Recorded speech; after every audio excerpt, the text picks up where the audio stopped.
জাতীয়তাবাদী গণতান্ত্রিক আন্দোলন এনডিএম এর নীতি নির্ধারণী পরিষদের বৈঠকের সিদ্ধান্ত জানাতে আয়োজিত আজকের এই মিডিয়া ব্রিফিং এ উপস্থিত হওয়ার জন্য আপনাদের আন্তরিক শুভেচ্ছা ধন্যবাদ জানাচ্ছি।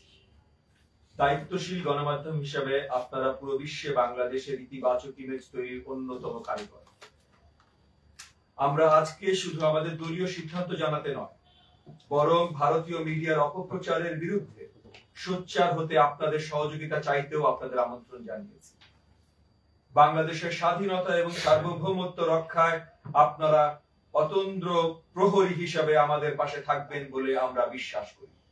প্রিয় বন্ধুগণ, বাংলাদেশের সাথে ভারতের সম্পর্ক বহুমাত্রিক। আমাদের সম্পর্ক মূলত দুই দেশের জনগণের মধ্যে। বাণিজ্য, সংস্কৃতি এবং আঞ্চলিক নিরাপত্তার ক্ষেত্রে আমরা একে অপরের উপর নির্ভরশীল।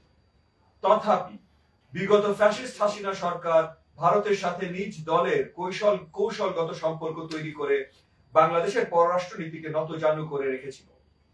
আমরা ফেলানির ঝুলন্ত লাশের কথা ভুলি না। ফেলানি থেকে আদানি পর্যন্ত ঘটনা প্রবাহ বিশ্লেষণ করলেই বোঝা যায় গণহত্যার হুকুমদাতা ফ্যাসিস্ট হাসিনা কিভাবে দিল্লির দাসত্ব করে গিয়েছে, যার ফলে ছাত্র জনতার নজিরবিহীন অভ্যুত্থানের মুখে দিনে দুপুরে দেশ ছেড়ে পালিয়ে ভারতে আশ্রয় নেয় পতিত স্বৈরাচার হাসিনা। তবে হাসিনার পতনের মধ্যে দিয়ে ভারত এই অঞ্চলে সবচেয়ে বড় কূটনৈতিক ধাক্কা খেয়েছে।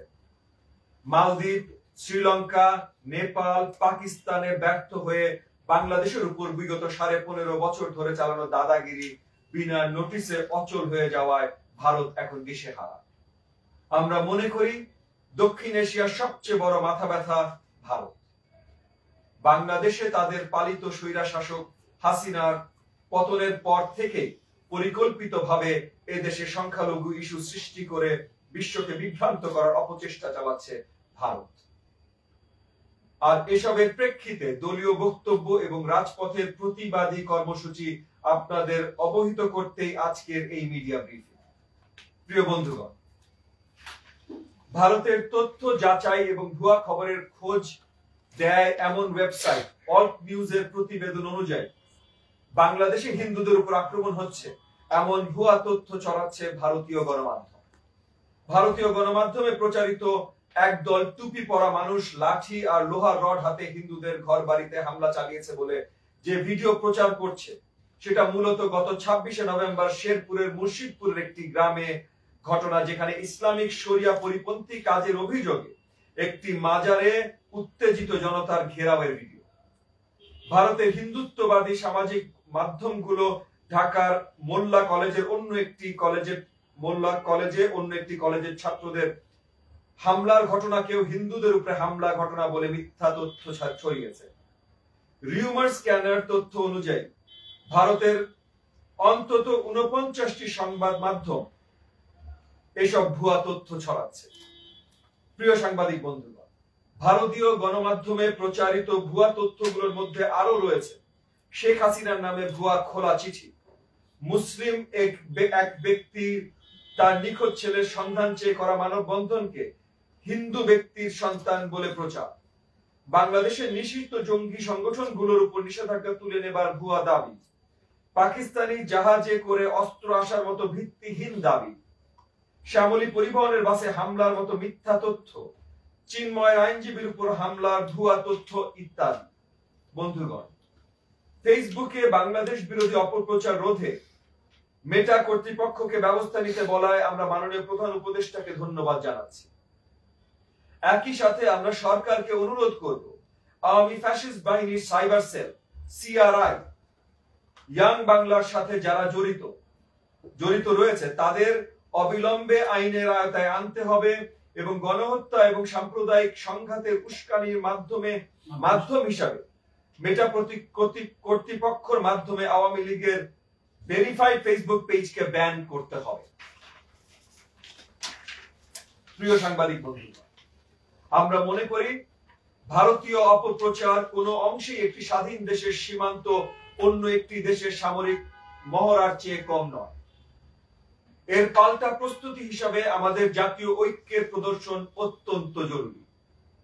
একই সাথে বাংলাদেশের পরিস্থিতি নিয়ে নিয়মিত বিদেশি গণমাধ্যমে ইংরেজিতে একাধিক সরকারি এবং রাজনৈতিক দলের প্রতিনিধিদের ব্রিফিং এবং সরজমিনে বাংলাদেশের পরিস্থিতি পর্যবেক্ষণ করতে জাতিসংঘের মানবাধিকার বিষয়ক কমিশনের উচ্চ পর্যায়ের প্রতিনিধি দলকে আমন্ত্রণ জানানো জরুরি। পাশাপাশি মূলধারার গণমাধ্যম এবং সামাজিক যোগাযোগ মাধ্যমে রাষ্ট্রীয় পৃষ্ঠপোষকতায় সঠিক তথ্য সমৃদ্ধ প্রচারণা প্রয়োজন। প্রিয় বন্ধুগণ, আজ ঢাকায় অনুষ্ঠিতব্য বাংলাদেশ ভারত পররাষ্ট্র সচিব পর্যায়ে ফরেন অফিস কনসালটেশন বৈঠকটি অত্যন্ত গুরুত্বপূর্ণ। আমরা আশা করি এই বৈঠকে ভারত নতুন বাংলাদেশের সাথে তাদের কূটনৈতিক সম্পর্ককে মর্যাদার ভিত্তিতে এগিয়ে নেবার প্রতিশ্রুতি প্রদান করবে। হাসিনার আমলে ভারতের পররাষ্ট্র সচিব বাংলাদেশ সফর করে যেভাবে দেশের অভ্যন্তরীণ রাজনীতিতে হস্তক্ষেপ করেছিল, আমরা সেই দিন আর দেখতে চাই না। ভারত যদি বাংলাদেশকে হালকা ভাবে নেয়, তাহলে সবচেয়ে ক্ষতিগ্রস্ত ভারতই হবে। আমরা ভারতকে পরিষ্কার বার্তা দিতে চাই, দুই দেশের সম্পর্ককে আপনারা শেখ হাসিনার মতো মীমাংসিত ইস্যুতে সীমাবদ্ধ রাখবেন না। হাসিনার কালো অধ্যায় এই দেশে এখন শুধুই অতীত। নতুন বাংলাদেশে আমরাই বিকল্প। আমরা হাসিনাকে গণহত্যার আসামি হিসেবে ফেরত চাই। প্রিয় বন্ধুগণ, আগরতলায় বাংলাদেশের উপ হাই কমিশন ভবনে হামলা, দিল্লিতে উগ্র হিন্দুত্ববাদী গোষ্ঠীর কর্তৃক বাংলাদেশ হাই কমিশন ঘেরাও কর্মসূচি, বাংলাদেশের জাতীয় পতাকা অবমাননা আমাদের ব্যথিত করেছে। এর প্রতিবাদে আগামী 12ই ডিসেম্বর সকালে জাতীয় প্রেস ক্লাবের সম্মুখীন আমরা জাতীয় পতাকা প্রদর্শনী কর্মসূচি পালন করব বলে আজ আমাদের নীতি নির্ধারণী কমিটিতে সিদ্ধান্ত গ্রহণ করেছি। ভারত এখনো বুঝতে সক্ষম হয় নাই যে জুলাই বিপ্লব ছিল গণমানুষের আন্দোলন। হাসিনাকে আশ্রয় দেয়া নিয়ে দেশের মানুষ ক্ষুব্ধ হলেও প্রথমে তারা প্রতিক্রিয়া দেখায় নাই। তবে ভারতই পরিকল্পিতভাবে উস্কানি দিয়ে এদেশের মানুষকে তাদের বিরুদ্ধে নিয়ে যাচ্ছে।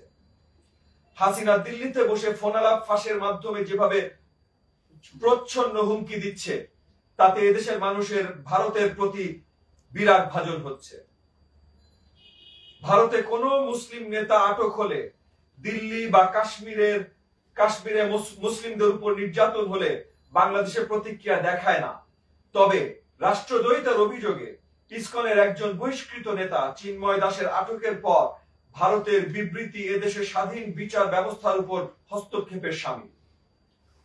নিরাপত্তার খাতিরেই ভারতকে উগ্রতা পরিহার করে সীমান্তে বাংলাদেশিদের হত্যা বন্ধ করতে হবে। উজানে নদীর পানি প্রত্যাহার করা থেকে সরে আসতে হবে। আমাদের অভ্যন্তরীণ রাজনীতিতে হস্তক্ষেপ বন্ধ করতে হবে। ন্যায্যতার ভিত্তিতে বাণিজ্যিক এবং পানি কূটনীতি চালাতে হবে। প্রিয় বন্ধুগণ, বাংলাদেশে আমরা কোন সাম্প্রদায়িক উস্কানি আমরা সহ্য করব না। আইনজীবী সাইফুলকে জবাই করার পরও এদেশের মানুষ অসীম সহনশীলতা দেখিয়েছে। আমরা উদার, তবে দুর্বল নয়। বিজয় আমাদেরই হবে ইনশাআল্লাহ। আপনাদের সকলকে ধন্যবাদ। জয়।